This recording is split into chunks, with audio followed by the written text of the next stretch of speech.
പലവട്ടം വന്നിട്ടുണ്ട്. നീയും അമ്പാടിയും മോഹിച്ചൊന്നും ഈ ജന്മത്തെ നടപടിയാകുന്ന കേസല്ലെന്ന്. നാളെ നീ ഏകാന്തം നമ്മളെ കല്യാണം നടത്തിരിക്കും.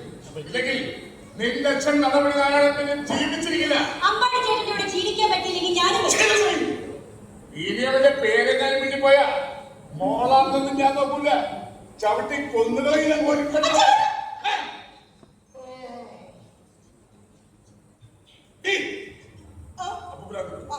വിളിക്കേ അച്ഛനൊരു പ്രേമലേഖനം കിട്ടുന്നു.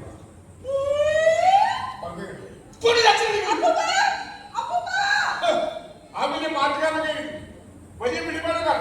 പക്ഷേ അതൊന്നും നടപടി നാരായണന്റെ മുൻപിൽ നടപടിയാകുന്ന കേസല്ല.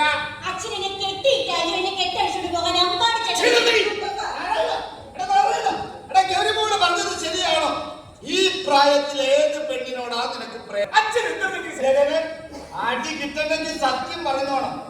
ഏതവളാണ് നിനക്ക് പ്രേമക്കത്ത് തന്നത്? അല്ലെങ്കിൽ തന്നെ മനുഷ്യരുടെ നിലനിർത്തുക. അതെ, പ്രേമലേഖനം കിട്ടിയത് എനിക്കല്ല. പിന്നെ നാളെ കല്യാണം നടക്കാൻ പോകുന്നതിന്റെ ബന്ധം നോക്കാം.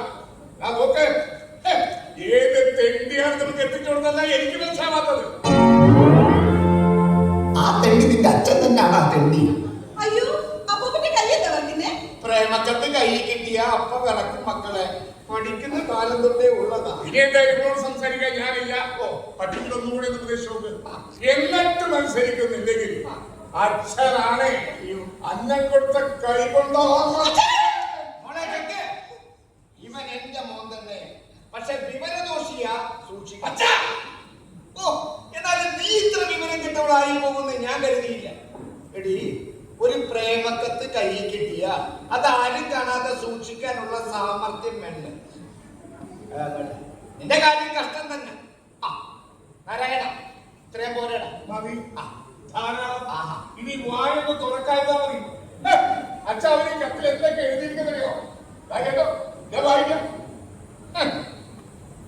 പ്രിയപ്പെട്ട ഗംഗി, അസലായിട്ട്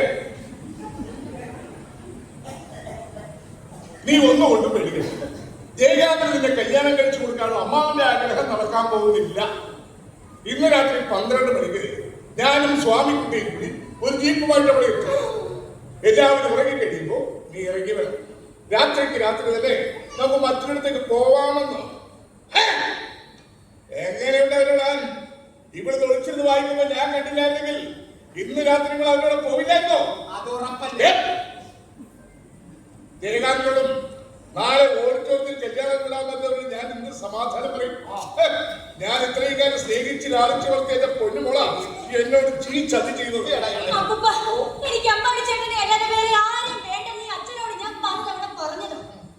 എന്നിട്ടും എന്റെ മനസ്സ് കാണാൻ ശ്രമിക്കാതെ അച്ഛന്റെ ഇഷ്ടത്തിനൊത്തൊരു വിവാഹം നടത്താൻ ശ്രമിച്ചാൽ എനിക്ക് ഇഷ്ടമുള്ള ആളൊക്കെ ഞാൻ ഇറങ്ങിപ്പോകും. ഇതിലെന്താ ചതി? എടാ, ഇതിലെന്താടാ ഒരു ചതി?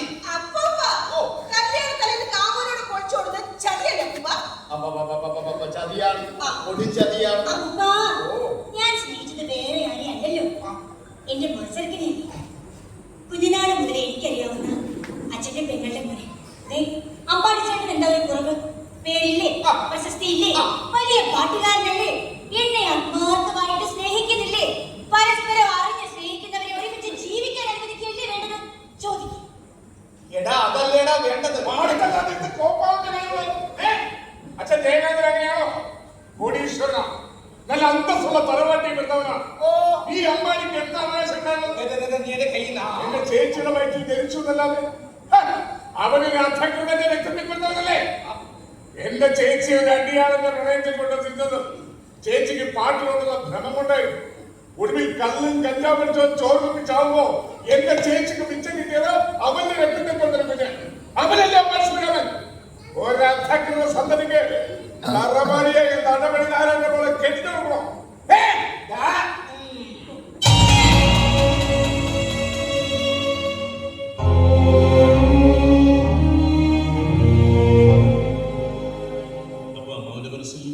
എന്നോടുള്ള ശത്രുതയ്ക്കുള്ള കാരണം ഇതായിരുന്നു അല്ലേ?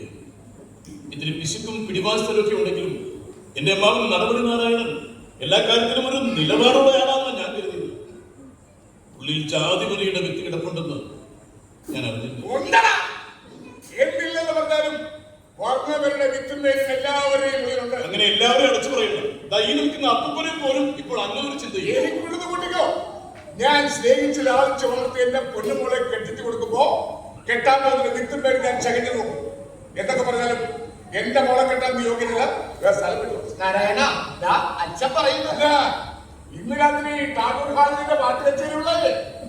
എന്റെ മോളുടെ കല്യാണം കൊടുക്കാതിരിക്കാതെ ഒരു പാട്ട് അത് കൊടുക്കാതെ സംഘാടകരെ പെരുമാറും.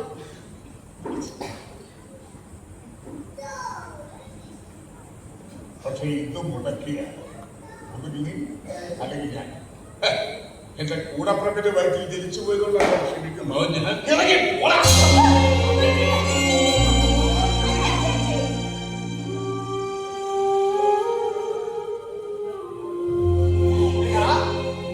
എന്റെ ശബത്തിൽ ചവിട്ടിയെ നിനക്ക് ഇവിടെ പോകാൻ പറ്റും. എന്താ ജാതി താണവന്റെ ചോരയിൽ പിറന്നതാണെങ്കിൽ ഈ പെങ്ങളുടെ കുട്ടിയെ അമ്മാവനും തോന്നിട്ട് തന്നിട്ടുണ്ട്. ഗംഗയെ പോലെ ഈ നെഞ്ചിലെ ചൂട് ഞാനും കുറെ അനുഭവിച്ചിട്ടുണ്ട്.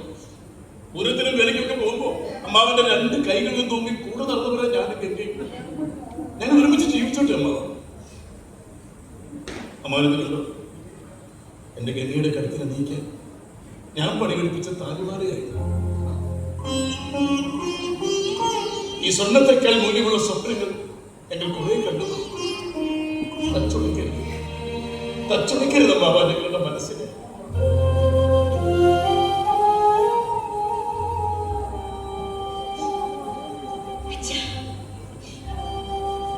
ഞങ്ങളെ ഒരുമിച്ച് ജീവിക്കാൻ അനുവദിക്കും.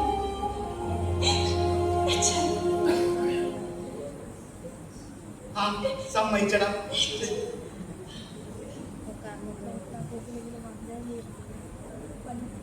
എന്നിട്ട് നാളെ ഞാൻ മാനവീയത്തിൽ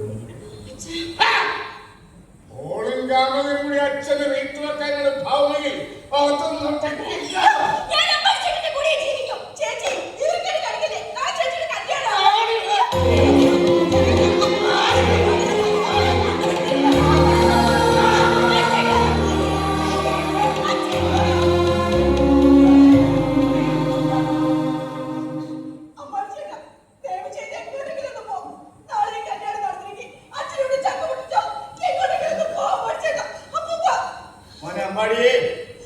ഇന്ന് നിനക്ക് വലിയൊരു പരിപാടിയുള്ളതല്ലേ? നീ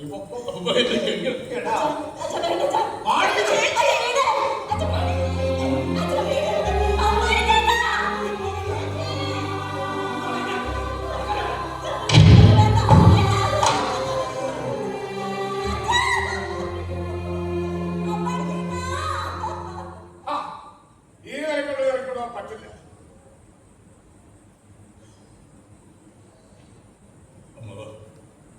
വാശി കാണിച്ചെന്റെ ഗംഗയെ കൊല്ലരുത്. അമ്പാടിയേ, എടാ അപ്പൂപ്പൻ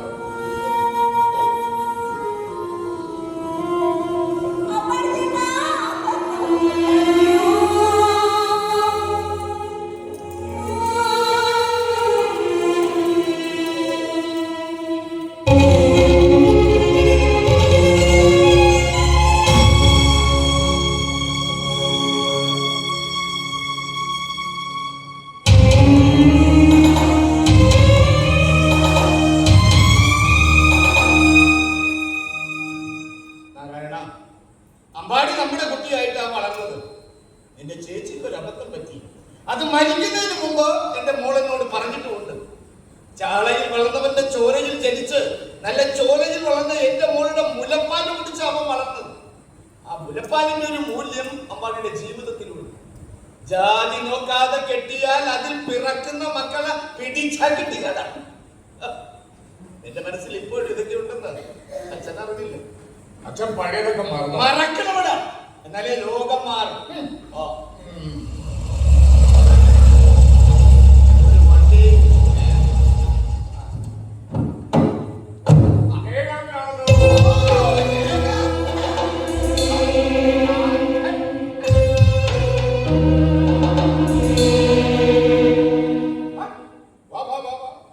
ഇതെന്താ പതിവില്ലാതെ വിവാഹത്തിൽ ചെറുക്കൻ പെൺവീട്ടിൽ. ഞാൻ ചില കാര്യങ്ങൾ ഇന്ന് രാത്രി അമ്പാടി ശിവരാമൻ ഗംഗയെ കടത്തിക്കൊണ്ട് പോകും. കേട്ടപ്പോൾ പല ടെൻഷനായി. അതാ നേരെ ഇങ്ങോട്ടേക്ക് പോകുന്നത്. അല്ല, കാര്യങ്ങളൊക്കെ ജയകാന്തൻ അറിയാം. അറിയാം. നാളെ ഒരുപാട് VIP പങ്കെടുക്കുന്ന കല്യാണം.